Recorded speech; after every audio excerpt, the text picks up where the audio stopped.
Hidden news தொலைக்காட்சி light ஃப்ரூட்டை eat செய்து விட்டு தன்னை தானே லைட்டு காடாக நினைத்த ஹிடன் காடு கேமிங்கையே சவால் விட்டுள்ளார், சண்டைக்கு வாடா என்று. வாடா பார்த்துக்கலாம் என அவனும் வந்தான். இப்படியோ சண்டை ஒரு வழியாக ஆரம்பித்து விட்டது. ஆரம்பித்தது என்னவோ நமது ஹிடன் தான். பேசிக்கொண்டே போன நேரத்தில் முட்டடம் மூஞ்சியிலேயே அடித்து ஏதேதோ வைத்து பிரித்து மேய்ந்துள்ளான். அட சாலா, கண்டதை வைத்து அடிக்காதடா, கவலம் அடிக்கிறதடா என கூறிவிட்டு பாடத்தில் சென்று மாத்தி மாத்தி பைப் கனெக்ஷன் கொடுத்துள்ளார்கள் தேவையில்லாமல்.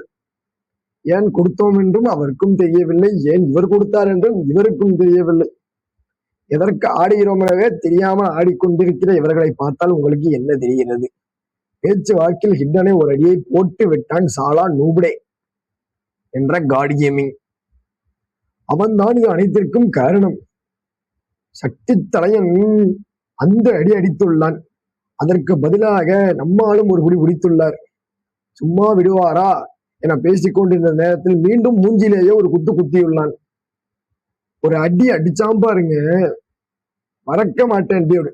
அந்த மாதிரி ஒரு அடியை காடி கேமிங் கொடுத்துள்ளார். பதிலுக்கு பதில் நம்மளது ஹிடன் அவர்களும் சர மாதிரியான அடிகளை மழைப்பொழிவு போல வீசிக்கொண்டுள்ள நேரத்தில் மேலும் மேலிருந்து வந்த காடி கேமிங்கை காணவில்லையே நேற்றோடு என தேடிக்கொண்டிருந்த ஹிடன் ஒரு வழியாக கண்டுபிடித்து விட்டு சுடவும் தெரியாமல் ஆடவும் தெரியாமல் ஏதோ செய்து கொண்டுள்ளார்கள்.